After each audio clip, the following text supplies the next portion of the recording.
What's up, everybody? Kilryan here, bringing you another video, and this one is going to be a long-requested video of basically crystals. Crystals are, the absolutely necessary thing in the game, which help buff your armor, increase your attack, whatever it may be. And a lot of people, once they're fresh hitting 60 and whatnot, they don't know what kind of crystals they should be using for PVE, PVP, healing, tanking, whatever you want to do, as well as Zerks. So, first thing, once again, crystals are all of these that you find within your armor slots and whatnot. And I'm currently in my PvP setup. But first, what a lot of people are probably wondering more so about is PvE. So, for PvE DPS, this is for the DPS players, there are a couple of things that you really want to know.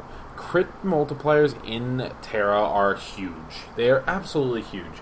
So what you want to do a lot of the time is put very heavy emphasis on crit multipliers. This is for warriors, this is for slayers, this is for berserkers, this is for sorcerers, this is for archers. Every single DPS class you want to be using this basically a variation of this kind of setup. Focusing, you have to have the acrimonious. Have to. Other than that, I typically, as my berserker, I typically run acrimonious, carving, focused, and savage. This is all heavy emphasis on crit multipliers, as well as the carving giving a flat 3% crit. Acrimonious only applies to boss damage or bosses. Critting from behind deals 1.48 times more damage, so it's a 1.48 crit multiplier. Pretty big.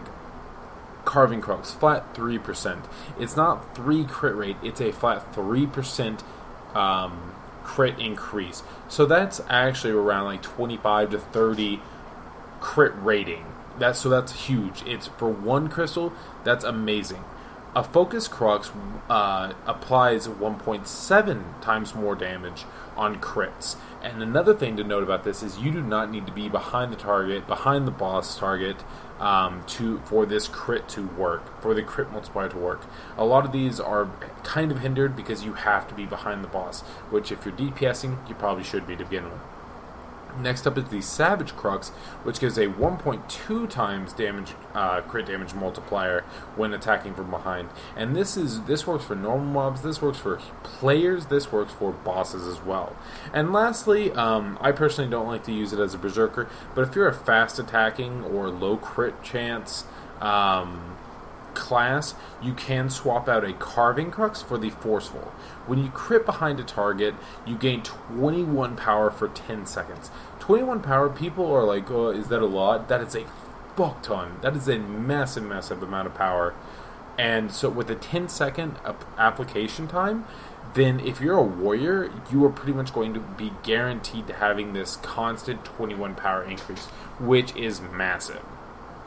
Okay, once again, you can kind of mix and match these PvE things, but one thing that is universal across all DPS is crits are insane in this game. Crit multipliers are insane in this game, and you want to be looking for that. Next up, people are probably curious about PvP. PvP, keep in mind, it is a lot less straightforward in terms of what you're going to be wanting to do. So this is just my general overlook at PvP crystals. I'm actually in my PvP crystals for my Berserker right now. And so if for those of you who already know this stuff, you can check that out and see what I'm using as my personal setup.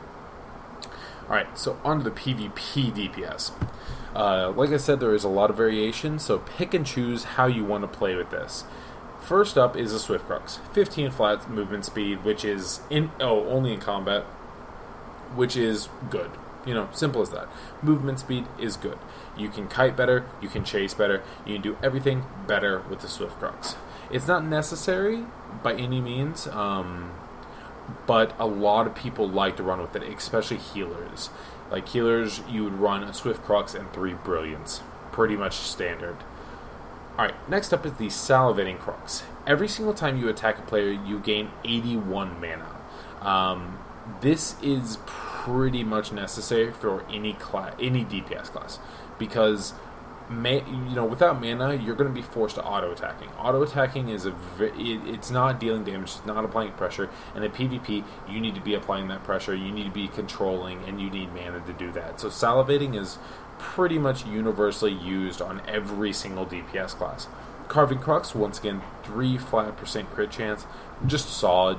It's just solid. It's a ton of crit rating, and crits are what kill people in this game. Not normal damage, not white damage. It's all about the crits. Savage, once again, 1.2 damage crit multiplier when attacking from behind. Once again, crits are what kill people in this game. Savage just helps you out with that. Forceful, once again, 21 power. I would say you only want to really use this on a... It works for Warrior and Sork the best. Slayers can use it, but do not use this as a Berserker. I don't think it would be useful at all. However, the variation for the Berserker and also Lancers is the Cruel Crux, which anytime you knock down an opponent, which for Berserker is pretty much every single hit, it grants you 0.44 crit multiplier for 8 seconds. It's obviously not as huge as, like, let's say a Focus Crux or even the Savage Crux, but a crit multiplier is a crit multiplier, and if you're putting people in KD chains or following up, it's just a good, solid burst increase. Alright, so now that I've gone over the basic PvP setups, some people are probably wondering about Zerks, or weapon setups rather, Zerks as well as armor crystals. Armor crystals and Zerks are a lot more straightforward overall in the game, so we don't have to go into as much detail with them. First, we'll start off with the armor. As you can see from this screen here, PVE crystals are pretty straightforward. If you're in a instance that had bosses, you want to be using Anarchics. Flat damage reduction, there are situations which you do possibly want to use the Relentless, which you see on the PvP side, but for the most part, you just want to use boss damage reduction. Vigorous Cruxes are good for really low damage encounters, like if you're doing Kelsek's 10-man or something like that, or trying to solo some instances. Vigorous, gives you a little bit of passive HP regen, which is not bad at all, especially if you're good at dodging stuff, but there's consistent damage that you can't avoid going on. Next up is the PVP Crystals. PVP Crystals are really, really standard. I actually missed one of these. I missed one of the crystals here, which I'll probably just caption on in. But first up is the Relentless Crux, which gives you 4808 max HP. Multiplying that by 4, you're going to be getting, 16,000, close to 20,000 max HP if you're using 4 times Relentless Cruxes. That's definitely a really good idea. But for the most part, you want to be using 3 Relentless Cruxes, and then you can choose between the Resolute Crux, which when under 50%, you will be reducing all damage taken by 9.5%. That's huge. A 10% damage reduction when you are under 50% health, it very well could be the thing between life and death. You know what I mean? So that's what to look for. And next up is the Salivating, or not the Salivating, the Fine Grieving Crux, which I'll show you here, which immediately regenerates 106 MP when attacked by a player. You have to use it as a healer, you have to use it as a Berserker, you have to use it as a Lancer. Classes that have a hard time keeping up with their mana, but might be getting attacked a little bit more, use this. And because 106 MP every single time you're attacked, it's not every single time, but there's like a 1 second or 0.5 second, 0.6 second in between of getting this mana. And one cool thing is it procs even if you are blocking. If guys shoot me and I'm blocking, I'm getting that mana back. I'm not taking that damage, but I'm still getting that mana back. So once again, what my recommended setup is 3 of the Relentless, and this is for every single class. And either a Grieving Crux or a Resolute. Or the Resolute Crux.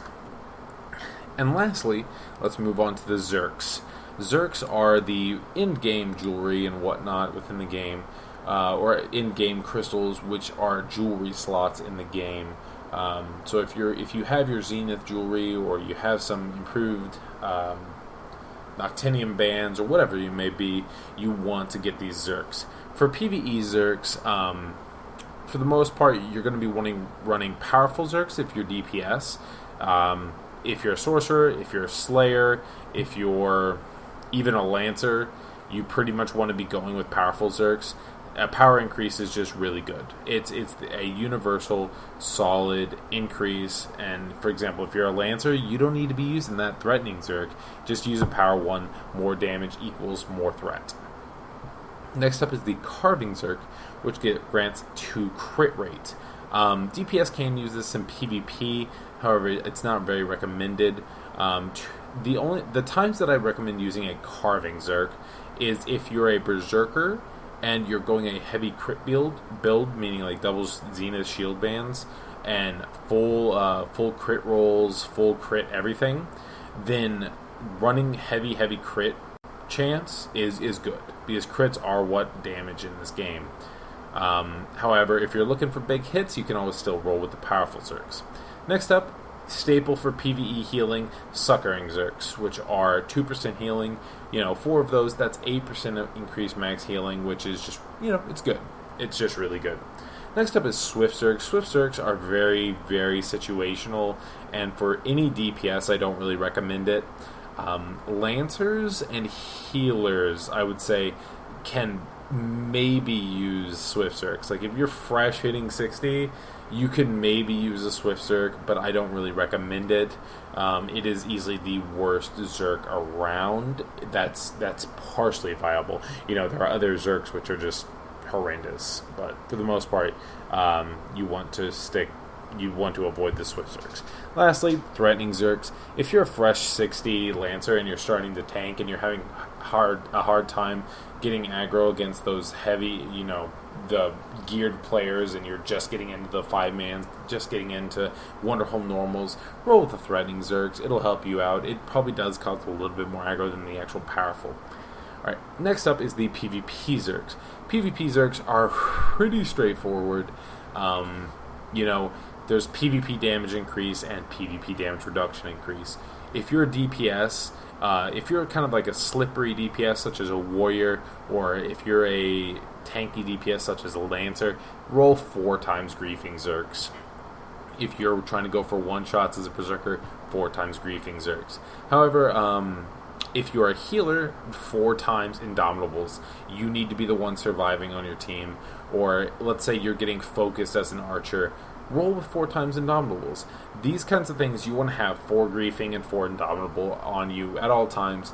See how the game is going. See what you're up against in 3v3. See what you're up against in Corsairs. See what you're up against in Freywind Canyon, whatever it may be, and switch accordingly. Switch to 4 Griefing, 4 Indomitable, or half and half, such as me. I use 2 and 2 for most of my PvP stuff. Alright. So guys, once again, just a quick overview. Pause the screen if you need to see this is the PvE DPS. You can swap in between these. The PvP DPS, you can swap in between these as well. Lots of different variation though, so pick and choose how you want to play and create your own playstyle, because that's always the best thing to do. PvP with their PVE Crystals as well as PVP Crystals, but I also missed the Grieving Zerk, or Grieving Crux, which is absolutely necessary. And then lastly, your Zerks, guys. Hopefully you found this video informational.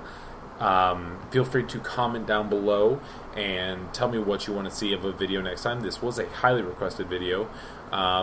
Let's see, I do stream. I have started to stream on a new site called hitbox.tv, so go ahead and follow me on there at hitbox.tv/Kilryan. You can always follow my main streams location at twitch.tv/Kilryan. And also, anytime you want to see an update when I start streaming or upload a video, you can follow me on Twitter at Kilryan. If you found this video informational and enjoyed it and things and stuff, guys, please make sure to like it, share it with your buds, and share it with your guilds, because a more knowledgeable player base, the better the game's going to be. We're all tired of seeing those people in full mutinous cruxes in, like, Kessel's Gorge. Alright, thanks for watching, guys. Hopefully you enjoyed the video. Catch y'all next time.